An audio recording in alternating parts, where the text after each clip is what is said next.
Greetings, esteemed brethren. Today, at the crossroads of destiny and fate, we shoulder the profound weight of eternity's balance. As eternity casts its unwavering gaze upon us, let us navigate this juncture with wisdom, understanding that our decisions shape not just our future, but the legacy we leave behind. We seek answers to questions that have kindled the curiosity of souls across ages. Together, we'll sift through time's enigmatic sands, deciphering signs that herald a monumental epoch, the end of time as we know it. So come, let us embark on this quest as we delve into profound mysteries that await our revelation. 1. Deciphering the end of days and the end of time. These thoughts resonate with our innate curiosity, our longing for insights that transcend the ordinary, and our yearning to make sense of the currents of change that have shaped our world and determined our destinies and fate. With Tartaria's whispered tech and claims of a past millennial reign challenge history, only unwavering truth shall reveal the destined chronicle sequence. 2. Review of the Beast Prophecies, where the realm of past, present, and future converge in a dance of symbols and meanings. Journey as we trace the footprints left by the prophets and the seers across the ages.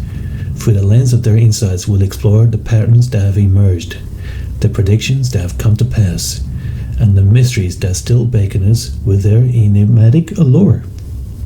3. The seals and the four horses of the apocalypse. Central to the understanding of the word of truth and prophecy is the fact that certain mysteries and knowledge remain sealed, hidden from comprehension until the time of the end.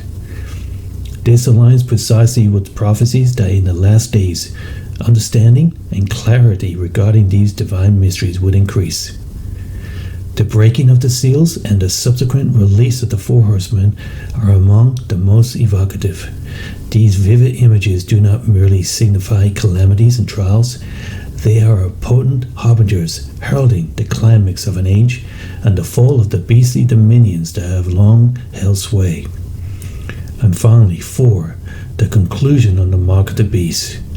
In the climax of our times, technology evolves at a staggering pace, with breakthroughs like mRNA, CRISPR-Cas9, and nanotechnology redefining boundaries.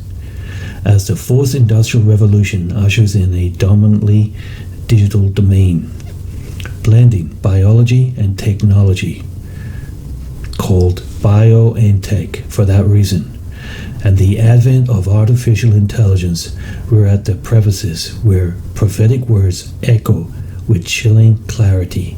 The time is here where our very ability to buy or sell hinges on embracing this fusion. Indeed, these haunting words serve as a stark reminder of the impending consequences of aligning with Babylon's ways. The Creator stated, "By your pharmakia, the nations were deceived." This chilling declaration isn't just a whisper from the past, but a resonant alarm. It's a glaring testament to the power and pervasiveness of these deceptions, where an entire world is misled, its moral compass skewed. This isn't merely about ancient portions or magic, but the modern intoxications too: consumerism, unchecked technology, fleeting ideologies. The essence is clear: we must be vigilant, lest we be ensnared in the vast web of deception. As these words resonate, they take on a more metaphorical and expansive meaning, highlighting spiritual deception, moral decay, and the beguiling influences that draw individuals away from the truth. Today, more than ever, discernment is paramount. We will begin with the end of days and the end of time. These two concepts stand starkly against the backdrop of eternity. Both possess monumental gravitas, and though they may sometimes be used interchangeably, each carries a unique weight and significance. The end of days draws its roots from the 7 days of creation, a period when Elohim sculpted the universe with intention, purpose, and a grand design. It was a time where every dawn and dusk marked progress, a divine rhythm, and a foreordained plan. The completion of these 7 days was not merely the end of a creative process, but a beginning, a prelude to all that was to come. The Apostle Peter remarks, "But beloved, be not ignorant of this one thing, that a day is with Jehovah as 1,000 years, and 1,000 years as one day." Consider carefully our human existence woven over what we recognize as 6,000 years of evolution and history. It has been 2 millennia since our Messiah established the new covenant, and behold, we find ourselves within the framework of the 4th day. On this precise day, Elohim breathed life into the sun, moon, and stars. A duality of light and darkness was born, along with a celestial chorus symbolizing the angels. Remarkably, within this very tapestry, the Son of Elohim, Yeshua the Messiah, emerged in perfect harmony with the divine orchestration. Today's contemplation takes us on a profound journey, aligning celestial events with divine prophecies. On that 4th day, the sun and the moon were set in the heavens, laying a foundation of time and light. Yeshua, with a dual layer of meaning, declared, "If you destroy this temple, I will raise it on the 3rd day." In a literal sense, he did rise on that 3rd day, triumphing over death. Yet, on a prophetic level, this statement casts its shadow far beyond his resurrection. It hints at a larger cosmic calendar, signifying from that day until that 7th day shines upon us. A day representing completion and perfection, his Sabbath, that his people would rise again to rule alongside him during his millennial reign. A blend of cosmic design and divine promise. The significance of these events cannot be understated. In an epoch marked by the fisher of men, the cosmic symphony resonated with the powerful cadence of the celestial clock. As the 12 signs aligned, a pivotal moment in the Creator's plan was signaled, heralding not just an end, but the end of time itself. On this grand scale of the divine order, each tick of the celestial clock reverberated with profound significance, signaling the final moments of its dominion.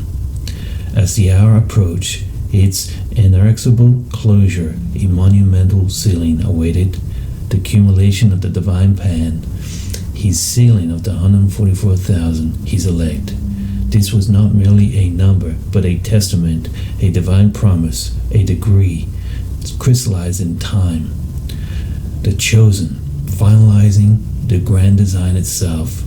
Every heartbeat, every breath, every whisper of the cosmos converged, pointing towards this climatic rendezvous with destiny itself.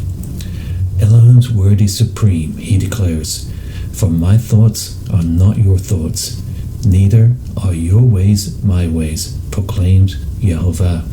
As the heavens soar above the earth, so do my ways surpass yours, and my thoughts transcend your understanding.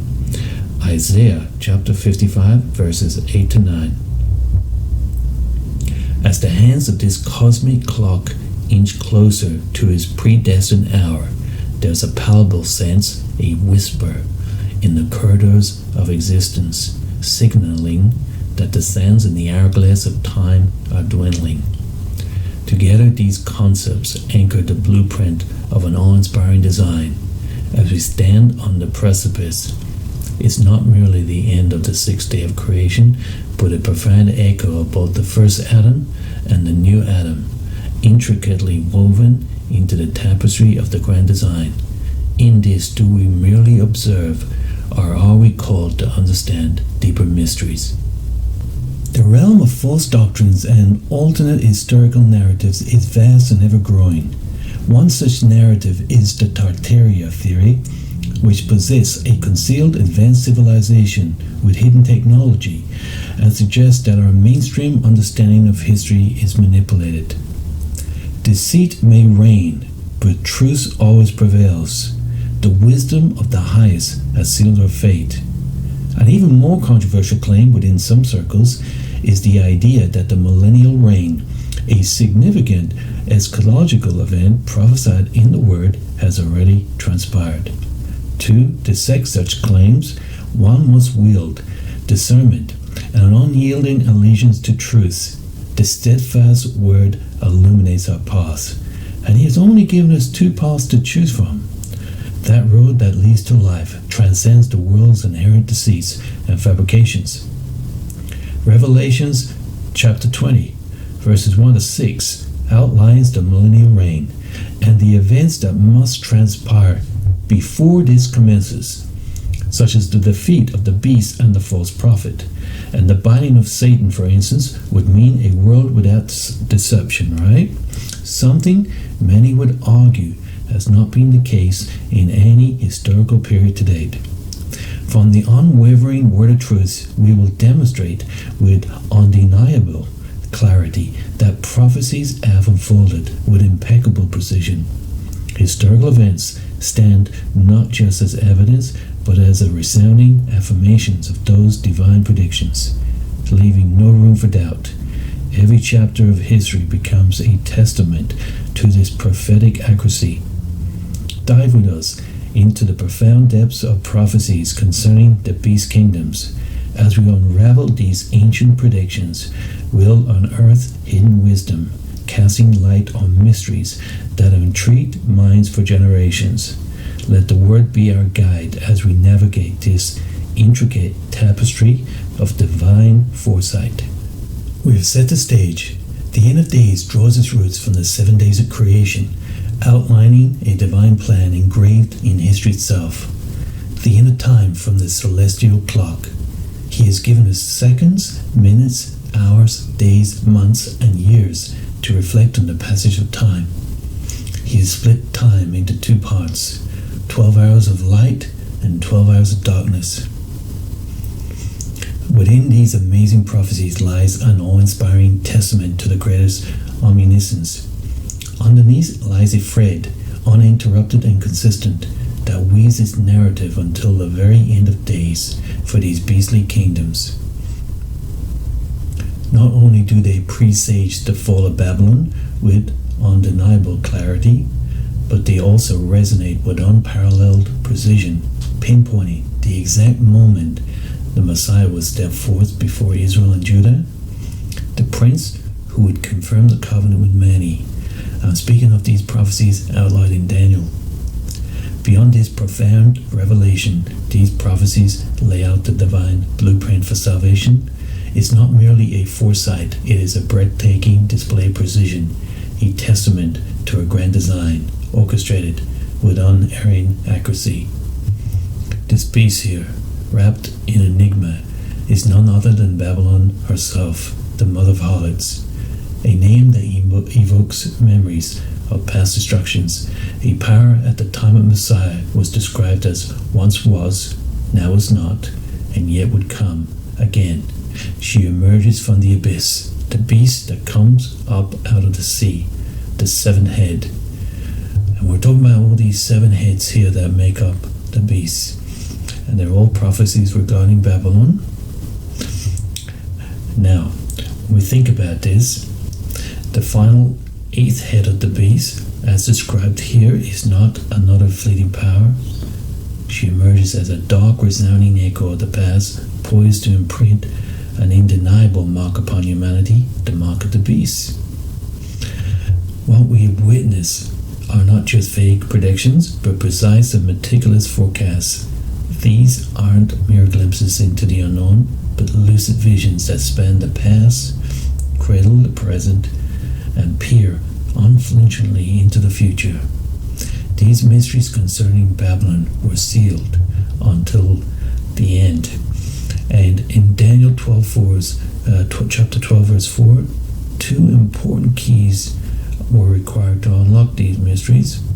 The first key were the books were sealed until the time of the end, meaning could not be understood.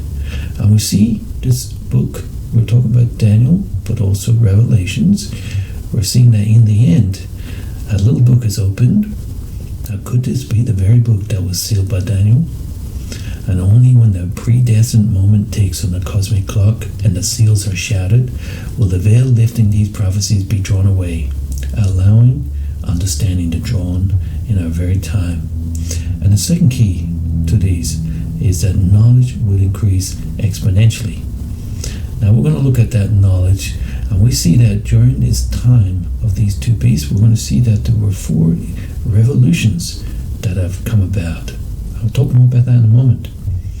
Now, Babylon, immortalized by this iconic image, is a haunting testament to the march of time. As history unfolded over time, this emblematic decline, mirrored in the very metals that made up this statue, is profound.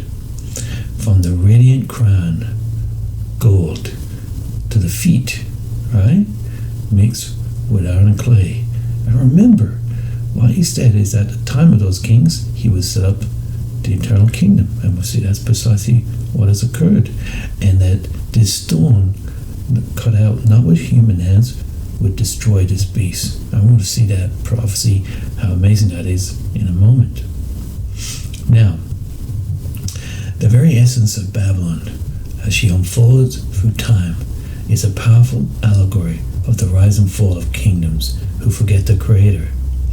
Now, like a tapestry intricately woven with the threads of destiny, there's a prophecy in Daniel 4, and it unveils a mesmerizing narrative that Babylon, once a towering tree, was destined to be felled, leaving only a stump so that it was not completely rooted out.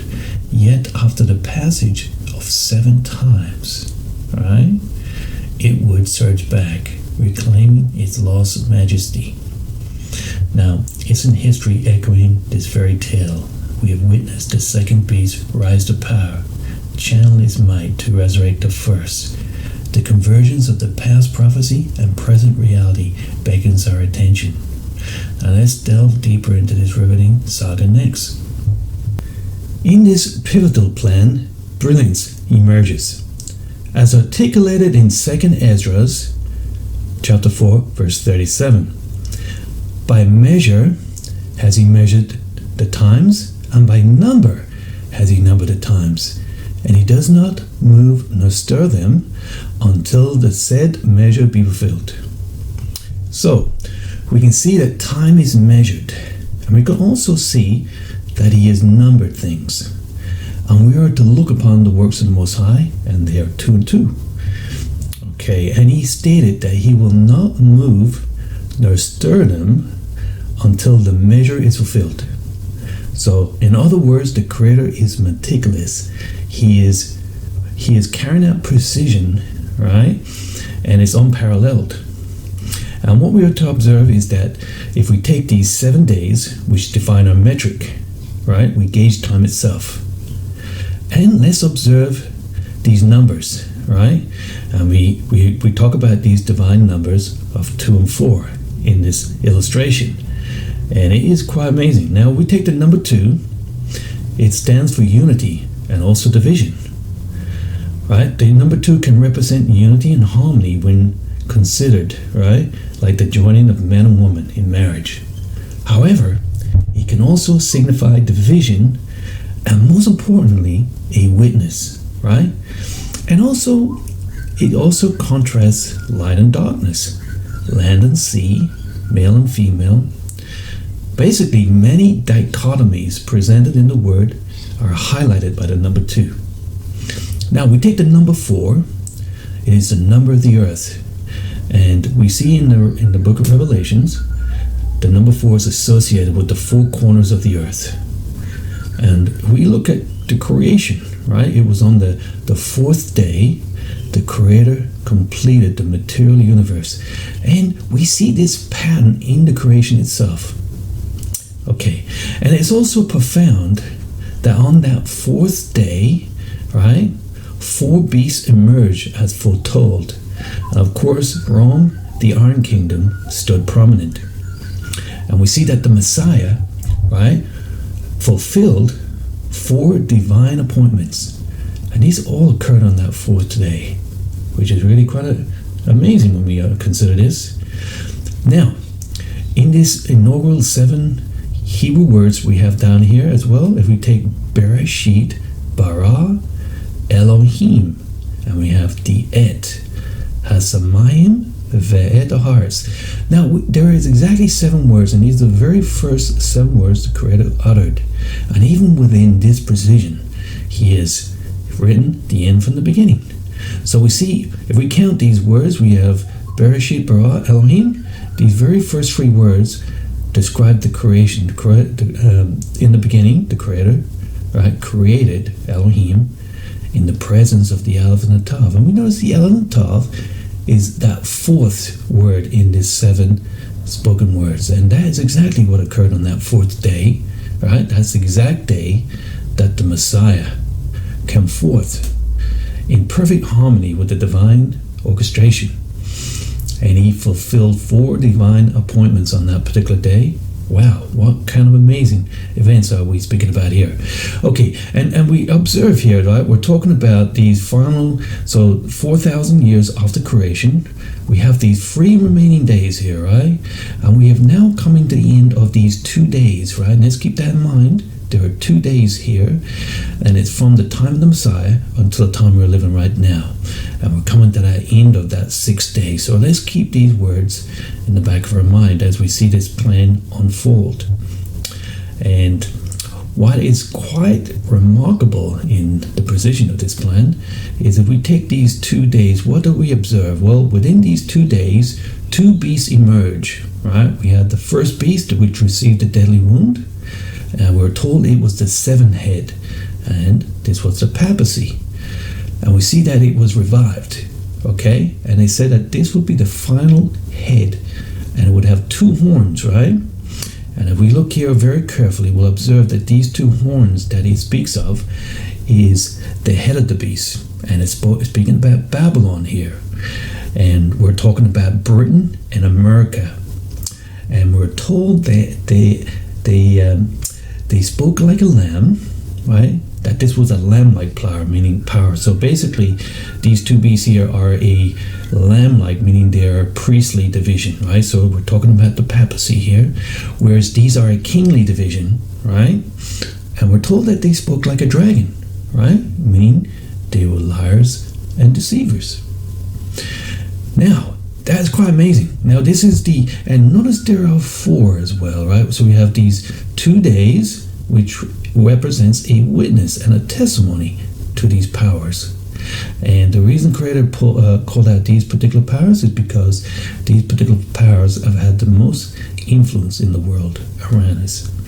And we also see that during this period of time, 4 industrial revolutions occurred at the rise of this 8th head of the beast, right?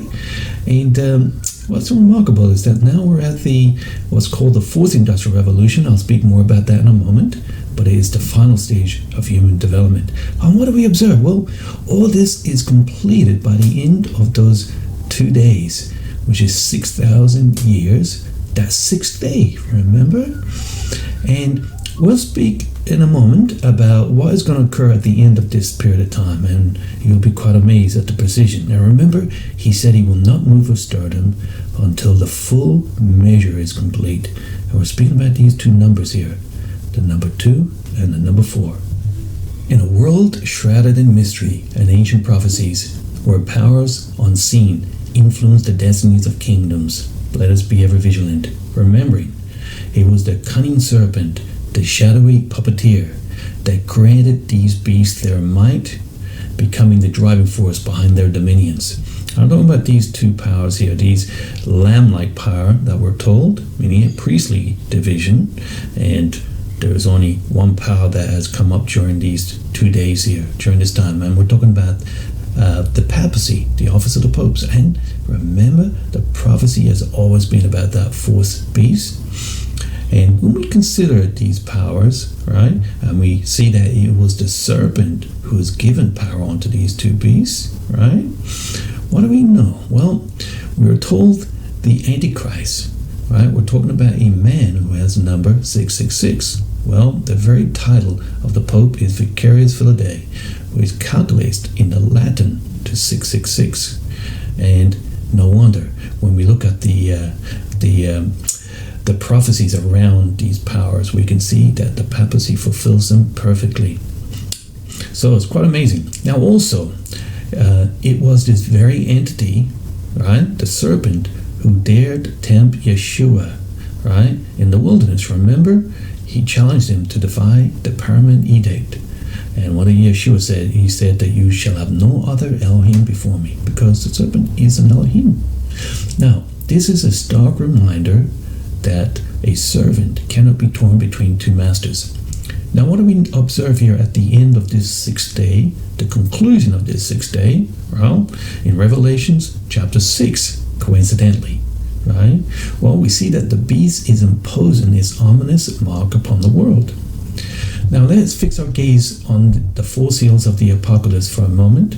And since 2020, right, we see that these seals have been loose. They are being loose. So we are witnessing, right? Because remember that the seals will be loose at the end of time. And that's what this video is articulating.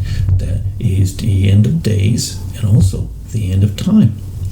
Now, as we witness, right, in chapter 6, right, we see that it is an enduring beacon illuminating the profound implications, right, and gravity of what is unfolding before us, right?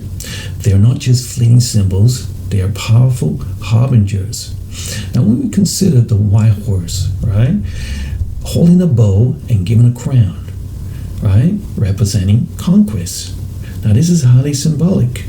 And we see it's this very rider that initiates the mark of the beast. And I'm talking about SARS-CoV-2, the seventh coronavirus, the crown, known to infect humans. Now, how ironic that this is in fact a military operation, right? And we see that the military is behind this, and that's very deep. And it is this very bow which is the evolution of the weapon of war. And you see here that it is evolved through time to a syringe. Now, that is deep. And we see that it is tipped in a toxin because it is in fact got dual functionality to bring about not only destruction, right, but to bring about control and manipulation. Now, when we look at the red horse, right, this is symbolizing war and conflict. And he is granted power to take away peace from the earth and cause men to kill one another. Now, have we not witnessed war and conflict escalating to the point of no return? Now, in hindsight, we see that this horse and its rider, the black horse, is holding its scales. Now, we know this represents famine and economic disparities. And the scales indicate a time of rationing and extreme economic imbalance. Now, in a span of a mere year, we've observed the decimation of our food plants, an ominous harbinger of the times ahead. And the Great Reset looms over the horizon, and its impending arrival promises to be nothing short of monumental. The pale horse. This is the final horseman. Now, as we stand on the precipice of destiny, the final harbinger beckons. Reflecting on the past, it is evident that the conversions of these three harbingers has set the stage for subsequent death and pestilence. The weight of truth of these prophetic words are soon to unfold before our very eyes. Now we are witnessing this divine precision which transcends human comprehension, a meticulous order woven into the fabric of time itself. With unmatched precision, consistency, and a methodological arrangement speak of a universe governed by a grand design. Now, about the conclusion of the mark of the beast, we can see that this is unfolding before our very eyes at the end of time. And the 12th sign, Pisces, was a sign of this, right? We are seeing and witnessing the fulfillment of a prophecy, and this white horse, the true rider, the one who will crush the feet of the beast and destroy it. Well, we see that this is the Messiah. And what do we observe when the Messiah returns? Well, he destroys the beast and the false prophet in a lake of fire. And let's observe that these events occur before the millennial reign. Now, there can be no doubt that we are living in the final moment of time, the final generation. And for those awakened ones, the mark of the beast is the merger of biology and technology, known as biontech. Now, the biology element is the messenger RNA, which is in fact CRISPR-Cas9 gene editing. And it is all about unlocking the genetic code, being able to program and control the very aspect of life itself. The technology part is the nanotechnology and its ability to connect humankind to the digital world. And this will be achieved through the 5G, 6G networks and artificial intelligence. And your body will become a digital antenna. Now, it is the framework to usher in mankind to the fourth industrial revolution. And it's all about this connection or connecting humankind to the physical and the biological networks.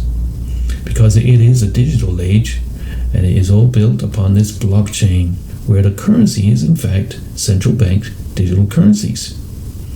And it will be achieved through the patent 060606, which confirms the mark of the beast. And notice there are two things discussed in this patent. First, the digital ID 2020, and also that your body will become your identity. And it is through this merger of the biology and the technology this will be achieved. Now, truly, this mark will be the ultimate level of slavery, where not only you will be restricted by movement or what you can eat or where you can go, but your mind will be enslaved through artificial intelligence. Now, are we not witnessing the fulfillment of these prophetic words in Revelations 13:15? It was then permitted to breathe life into the beast's image so that the beast's image could speak. And anyone who did not worship it would be put to death. Now, just like the Creator stated, you will not be able to buy or sell unless you participate in this union of these two dichotomies. This will be enforced, and those who do not participate will be taken to the concentration camps for extermination, as these words foretell. Now, in a prophetic sense, it is the mixing of the iron and clay, right, which symbolizes division, where this group will never be united. But also, at a very deep level, it is the mixing or the merger of man and machine. Now, this is the wisdom of